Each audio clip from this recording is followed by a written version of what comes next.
Hi everyone! So for today's 3 looks 1 palette, I know I have a lot of them and I'm still not done doing Rose Quartz. I was immediately smitten with this the moment I saw it. I waited for the Rouge sale to pick it up. Now it did go on a slightly more deep sale during Huda's Black Friday sale, but by that point I had already begun working on filming this, so you know, I'm happy I have it. I don't really care about the price I paid for it because I think it was worth it. This palette is really pretty. The only problem I have with it is I could say that it does lean light, and some of the shades are so cool that I could see it being an issue if you over apply or if you don't add any depth to it. I think this palette could have benefited from more darker mattes to add some contrast. I think that's really the only flaw I can say about this. That and the weird jelly shade, which I used in one of the looks. I'll talk about it when I'm using it. But overall, for me, I thought this was a beautiful palette. It definitely reminded me a lot of the really trendy mute shades in K-beauty right now. That is, mute is like the buzzword of the season for K-beauty at the moment. So this just like gave me all the feels. So I'm happy I have it. I think it's beautiful. I love the looks that I created with it.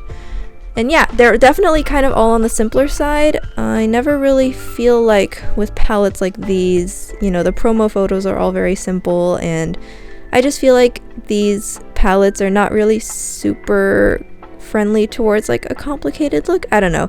It just didn't give off that vibe, so I'm just going with it. I really enjoyed it. As you can see, this look is very simple. The only darkness is the shadow wing. Now, the mattes are fine. I don't really find Huda's matte formula to like be memorable or spectacular, but it's good to work with very few failing points to it, so that's all well and good. But as you can see here, what I'm showing off, the shimmers and metallics in this palette are just on another level. I feel like Huda's shimmers in New Nudes were fine, but they don't stand out, and in today's market they do look a little bit dated. But look at how my eyes look in this look. Look at how the metallics and the foiled shades just elevate this look so much. It's so multi-dimensional, it's so shiny, and it's so sparkly at the same time. The finishes in this palette and the textures of the shimmers are just unreal, and I found them to be an absolute joy to work with. I just love them. I love putting them on my eyes. They made me feel so pretty. Yeah, there's nothing really I could fault this palette with. The only thing to note is that the darkest metallic in this palette is Fallout City, so definitely be careful when using it. Other than that though, this is like a really great solid release from Huda. I didn't get Naughty Nudes or Mercury Retrograde until she, a couple months ago, did buy a big palette, get Mercury Retrograde for free. So it was like, if you divide it by 2, it's like basically half off, or just buy one get one free. So at the time I only had New Nudes, so I did go ahead and buy those. Spoiler alert though, I haven't used them yet, so shame on me. But jumping from using New Nudes to using this, I know my eyeshadow skills have improved significantly since I first got New Nudes, but I loved New Nudes. I actually brought that palette with me when I went to China. That was the palette I wore almost every day while I was in China. Very beautiful palette, but this is just totally something else. And I love being able to contrast it with New Nudes because it's so similar, but also so different at the same time. It's like different aspects of delicate femininity expressed in both palettes. I think it's really great.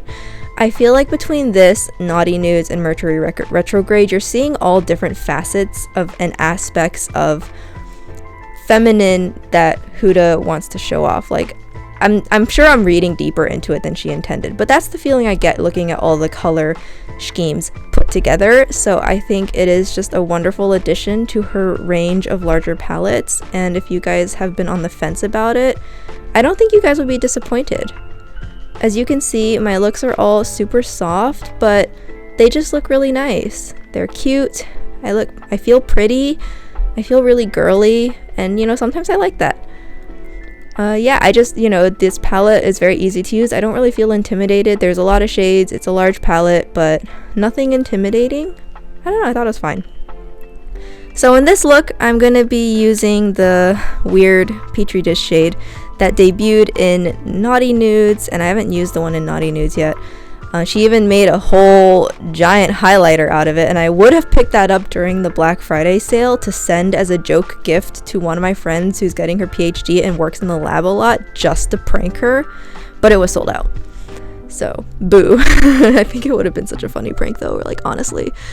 But to start off with this look, I'm using the pinks. I kind of wanted this look to be a little bit more intense than the first two, and I was planning on, after putting everything down, I was gonna top it off with that weird petri dish shade, but like it barely shows up.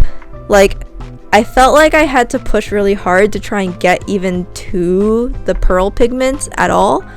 Like when I was first swirling around with my finger, it just came off as clear gloss, and I was like, this just isn't right. So yeah, you'll see when I use it. It just like, I don't know how you would use this shade. It feels like it has no use. It's too sticky to be any kind of eye primer. Like I tried thinking about using it as maybe a shimmer primer, like put it underneath one of her foiled shades, but as I am about to show very, very soon, it actually takes off the eyeshadow underneath. So if I tried to use it as like quote unquote a glitter or metallic primer, then it like patches off the eyeshadow underneath. So here I'm using that darkest metallic in this shade as a liner. Fallout. I had so much fallout using this shade this way. So I'd imagine even using your finger, definitely exercise caution, because that shade fell out all over my face. I ended up having to wet my brush with MAC Fix Plus, and then it stuck on much better. So that would just be kind of my warning about that shade there. But yeah, you can see here I'm like, what is this? What is that? I don't know what that is. That's like nothing. And then like I put it on my eye and it took off all my eyeshadow. I mean, look at that. Now there's a blank space in the middle of my eyelids. So for there being one useless shade in the palette, you still have 17 amazing shades, so I still say it's worth it. I'm just going to ignore that shade. It's just going to dry out. We're just going to pretend it doesn't exist. But like, what? What if that shade, like you can see the hole in the middle of my eyelid where like there used to be eyeshadow and now there's nothing. But yeah, that's it. I hope you guys enjoyed this video. I'm really tired right now, so my voiceover is a mess, but I love this palette. If you guys want to get it, I don't think you'd regret it. And that's it. That is all I have to say. I will see you guys in the next video.